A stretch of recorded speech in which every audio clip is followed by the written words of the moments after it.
Quand tu arrives sur un appareil comme celui-ci, pour connaître l'originalité, donc la qualité d'un appareil, c'est vraiment la façon dont le logo ou son nom est écrit sur l'appareil. Ça permet de connaître que ça c'est un appareil d'origine fait maison. Vous comprenez un peu ce qu'il dit? Ça c'était un appareil qui a été fait par la maison Westpoon elle-même. Son nom a été gravé sur l'appareil. Maintenant, on va aller, je vais te montrer un autre appareil là-bas. Tu vois comment c'est écrit dessus. Tu vois cette marque, c'est écrit. Tu vois la différence entre les deux? Oui. La différence, c'est que ce sont les marques différentes. En dehors des marques différentes, la façon, ceci, ça c'est un papier, un autocollant comme ce qu'on a utilisé. Comme ce qu'on a utilisé pour travailler sur le... Ça c'est un autocollant qu'on a mis.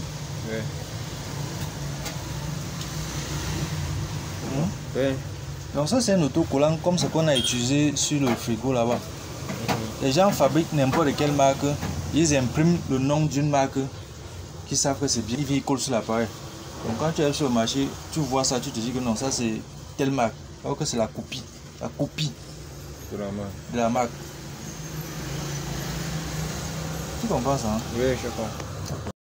Des éléments sur les vapeurs.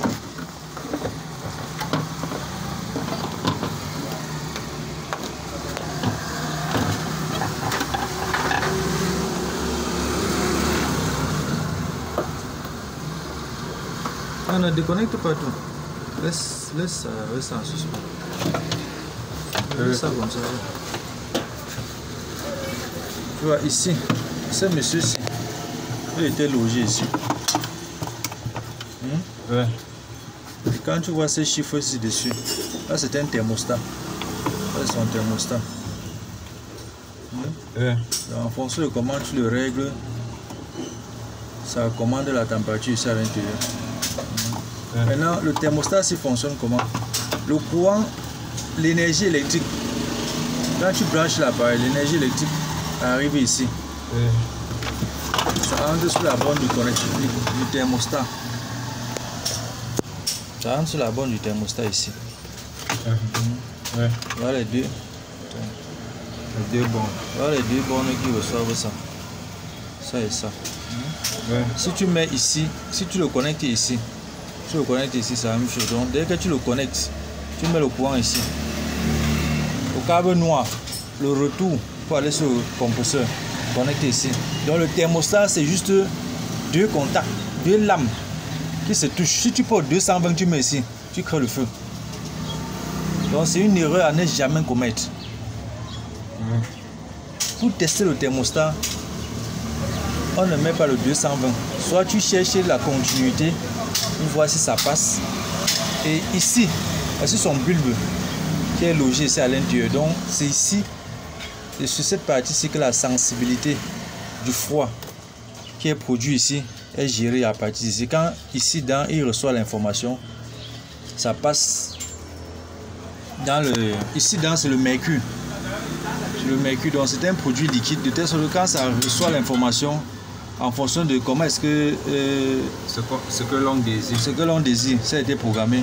Ça rentre ici, ça joue sur les bilams. Donc il y a un ressort ici. En fonction de la température qu'elle a, le mercure joue sur la pression des bilams là et ça commande l'ouverture et la fermeture du thermostat. Donc l'autre élément clé que je vais te présenter, c'est ce monsieur.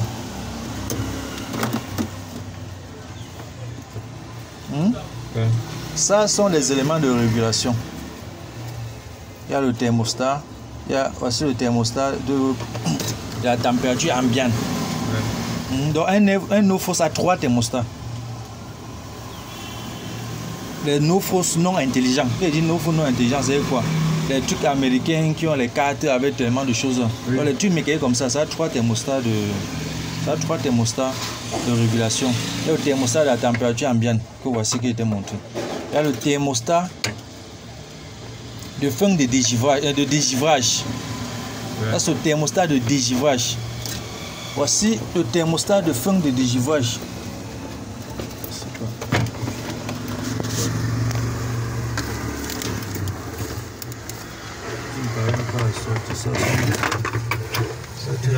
les loges. Voilà. Bon, dans tous les cas, laisse tout ça là où c'est. L'objectif c'est que tu vois et que tu comprennes. Il y a le thermostat de fin de dégivage. Ouais. Et les deux thermostats-ci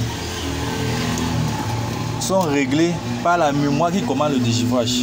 Ou bien par le timer ou le. Je sais pas comment dire. C'est le timer. Ouais. Pas l'horloge. Pas l'horloge de dégivage. Maintenant, ici, ça, la résistance de dégivage ici, est sur le même circuit que l'alimentation de la résistance. C'est sur la même ligne d'alimentation. Oui. On se comprend? Oui. Donc le 220 qui vient sur la résistance de dégivage ici, un câble passe par le dégivage, ressort, passe par la résistance, ressort de la résistance et continue sa route. Oui. Donc, ce qui fait que quand il y a le froid ici, et que au moment où comme ça aussi, si tu mets à côté.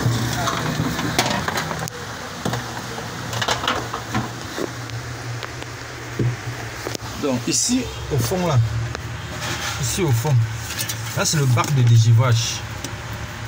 Oui. Et ce bac, ce fond reçoit la résistance de dégivage que voici.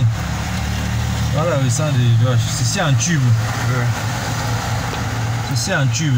Ça c'est la résistance de dégivage. Mais il y a des modèles qui ont des résistances serpentées ici.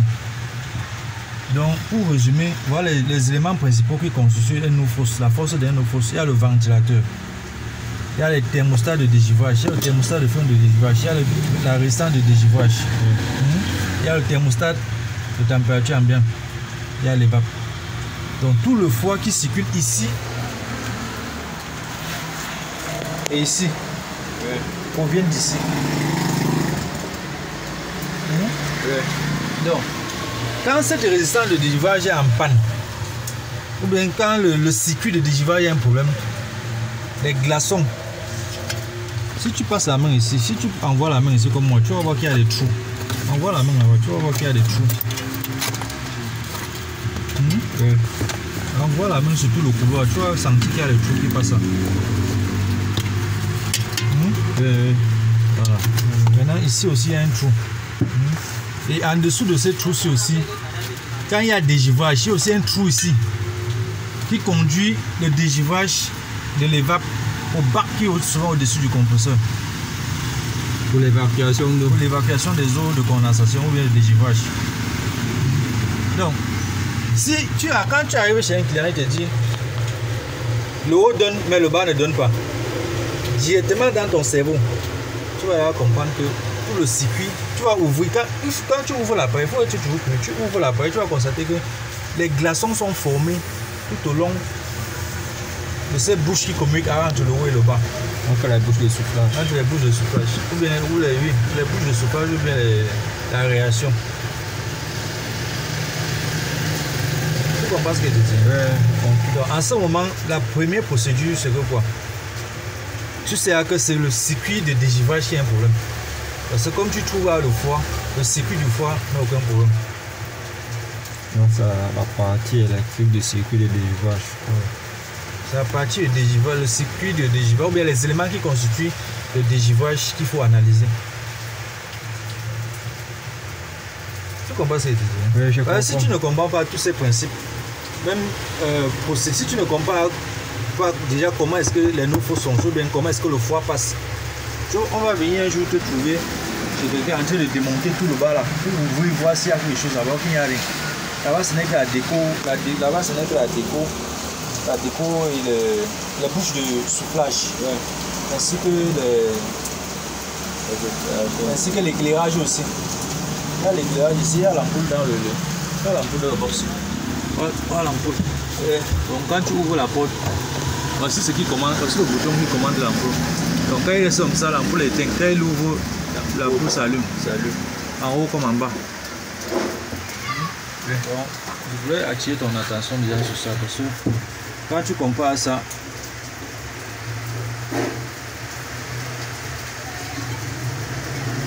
donc comme je t'ai expliqué, la récente de dégivrage. Quand c'est comme ça, tu procèdes aussi élément par élément pour pouvoir diagnostiquer. La récente de dégivrage, il suffit que tu retrouves les 2 câbles qui alimentent la récence. Tu peux décider de sectionner ces câbles-là. Ou bien s'il y a possibilité que sur l'extrémité du câble, il y a des points de connexion comme ça, tu peux envoyer ton multimètre à l'intérieur, puisqu'il y a le fer qui commande ça. Tu règles ton multimètre sur l'ohmètre, tu testes la récence, si elle est bonne. Si tu n'as pas la capacité de tester tout avec l'ohmètre, tu peux tester avec le courant. Donc tu peux prendre une fiche, tu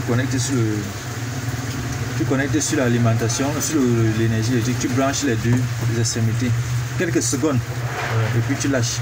Si tu lâches, tu viens, tu touches la récence. Si tu sens un peu une légère chaleur, ça chauffe, sache qu'il est en bon état. Après ça, si tu constates qu'elle est bonne, il faut passer maintenant au test de la sonde de dégivrage. Ce monsieur, c'est logé toujours à ce niveau, soit à cette extrémité, soit à l'autre extrémité, mais généralement ça se loge ça. Il est logé ici, pourquoi? Parce que voilà la récence de dégivrage en bas. Donc quand le dégivrage commence, ça commence à dégivrer jusqu'à avant d'atteindre l'extrémité. Lui, il constate donc qu'il n'y a plus de froid ici. Il s'y donne son signal pour arrêter l'alimentation de la récence. Au thermostat de fin de dégivrage. Au thermostat de fin, voilà.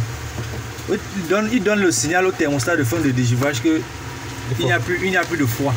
Et ce thermostat de fin de dégivrage maintenant qui arrête l'alimentation de la récence. Ça se comprend? Oui. Parce que c'est ces 2 éléments de sécurité.